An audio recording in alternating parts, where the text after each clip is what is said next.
Hi everyone, I'm Andrew, and this is Plainview Farm. Here at Plainview Farm, we're building our farm business on only 20 acres, and while it may seem to be a challenge to make a profitable farm on only 20 acres, I want to tell you it's a whole lot easier than one might think. You know, there are many small-scale farmers out there who are proving that you don't need hundreds of acres to farm for profit. At the very least, most small-scale farmers are able to grow a good portion, if not all, of the food that they need for their own family. They're also able to put a little bit of extra money in their pocket as well. There's also folks out there who have figured out how to make a full-time living off of a small-scale farm. Honestly, it comes down to learning how to make sound decisions, how to carefully manage your resources, and how to add multiple sources of income. In this video, I'm going to use my own 20-acre small-scale farm as an example to show you how we make the most out of the resources that we have available. Now, of course, you don't have to do everything exactly the way we do it because, frankly, at the end of the day, we probably have different goals. But if you're wanting to turn your own small-scale homestead into a for-profit operation, then I believe that this video is for you. One of the first things I want to talk about is the benefits of running a small-scale farm. Personally, for me, I like the fact that everything is in a very compact, centralized location. It makes it much easier for me to pay attention to what's going on here on the farm. However, one thing you have to understand is that every inch of space counts whenever you're limited and you really can't spread out a whole lot. That means that proper management can be much more critical because you have a whole lot less room for error. While it's a good thing to truly focus on what really works for your land, you need to be quick to adjust if you begin to see a problem.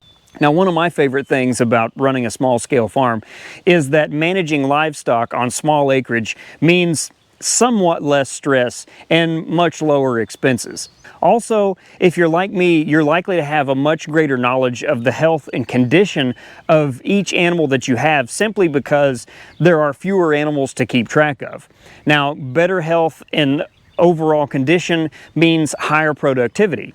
For instance, on my farm, I raise low-line or American Aberdeen cattle that I sell for butcher beef. And on my 20 acres, I have 5 cows and at least 1 year's worth of calves, if not 2. And with a very quick glance over my cattle, I can get a pretty good idea of the overall condition and health of my animals.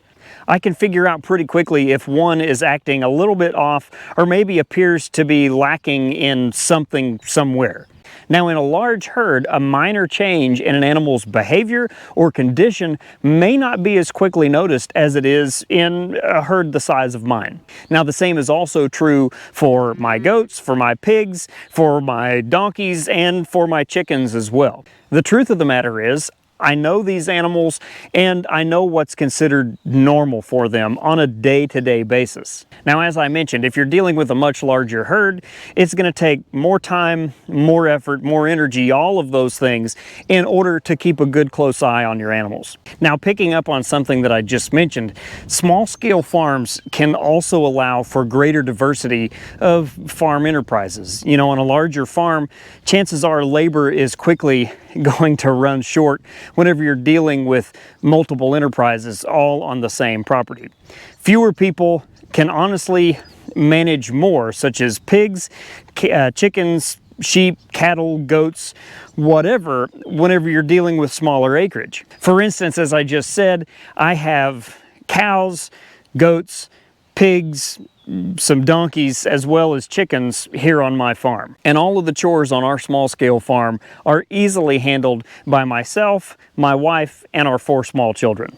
Whenever you're making plans for exactly what it is that you want to get out of your farm, I can't stress how important it is enough to have an overall vision of what you want things to be. Having an overall vision for your farm helps to keep you focused and moving in the right direction. And honestly, something that's probably just as, if not more important than having that overall vision is setting smaller goals that help you reach that overall vision. So you need to ask yourself, do you want to make a little extra money on the side? Are you wanting to grow all of your own food? Are you looking to build something that possibly one day can provide you with a full-time income?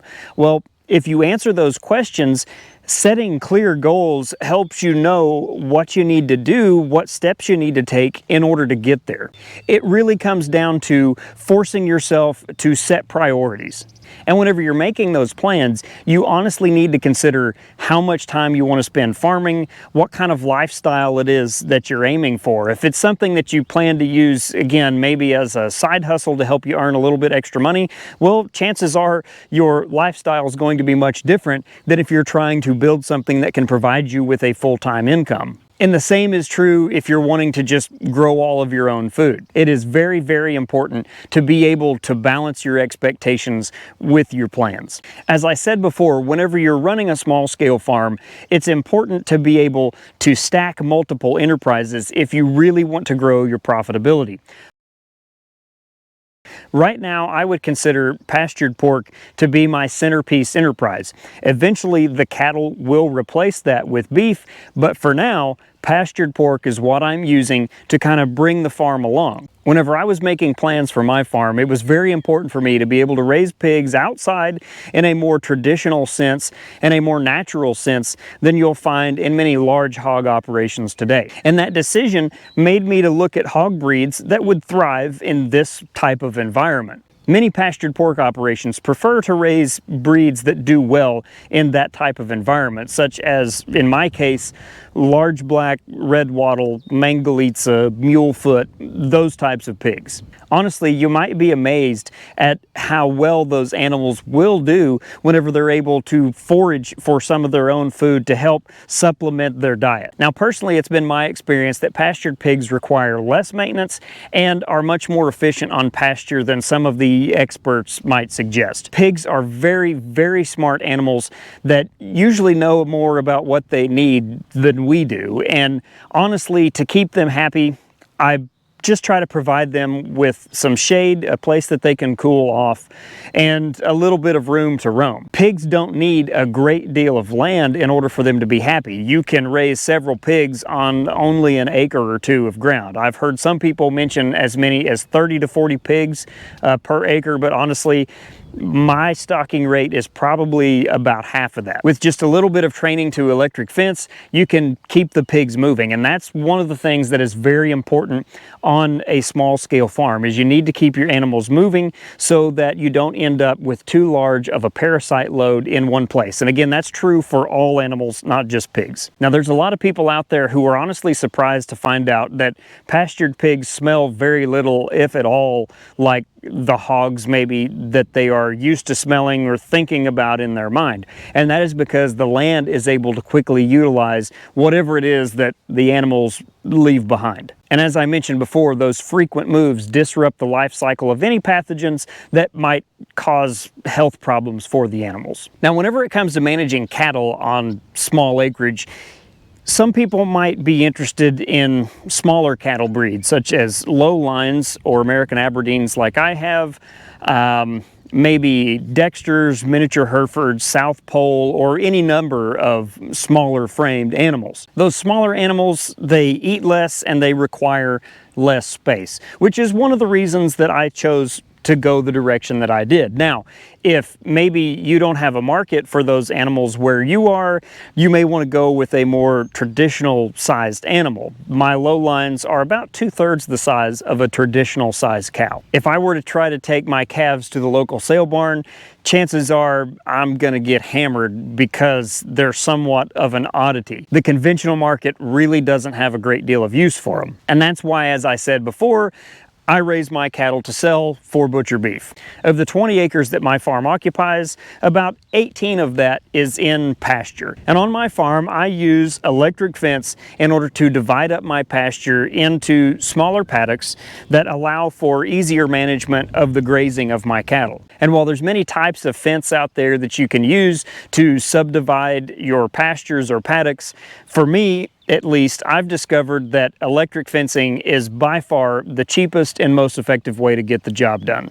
So using this electric fence, I have built a grazing system that divides my property into roughly 2.5, 3-acre paddocks. That makes me a much more efficient manager of the pasture that I have available. And if you have an effective grazing plan or a grazing management system, then you're going to be able to stretch out your farm stocking rate, making your farm much more productive than a traditional open grazing system that many conventional farms are still employing today. Now, for me, a major advantage of operating on a small scale is that water accessibility isn't that critical. Well, of course it's critical, but it isn't that hard to accomplish. I have a pond at one end of my property and I have a well at the other. If I didn't have the pond, it wouldn't be that big of a deal because it's not too difficult for the cattle to make a quick trip up to where the well is in order to get water. It's not too long or too far of a distance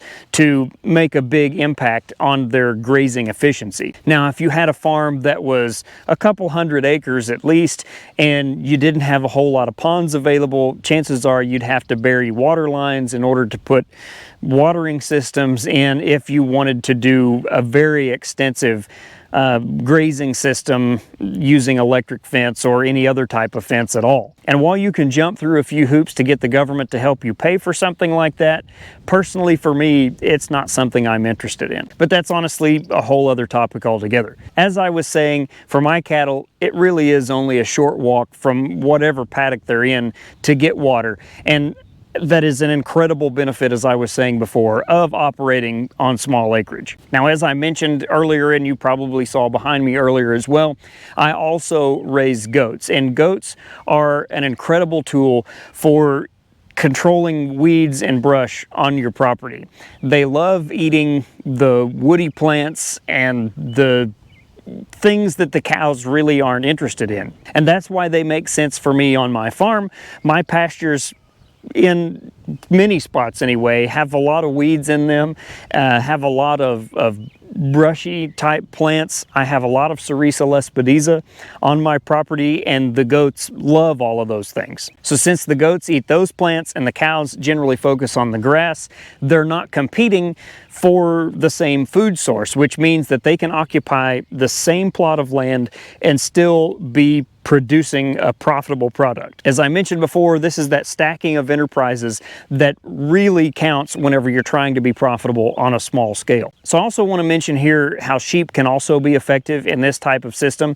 I personally don't raise sheep on my farm, but I probably could very easily integrate them into the current system. Now, there would be some overlap a little bit with the cattle and the goats, but still, I think that if the stocking rates are managed properly, I wouldn't have any trouble with adding one more enterprise to the pasture that I have right now. Of course, there are a couple things that would have to be taken into consideration, such as the goats and the cattle, they consume the same mineral, where sheep, copper can really be a problem for sheep. So if the sheep were to get in the mineral that was meant for the cows and the goats, it could potentially be toxic to them. But again, that's one of those things, if you're operating on a smaller scale, it makes it a little bit easier for you to manage. Now, one positive thing about sheep whenever you're comparing them to goats is that sheep are much more likely to stay in the confines of the property. Goats are constantly looking for a way to escape,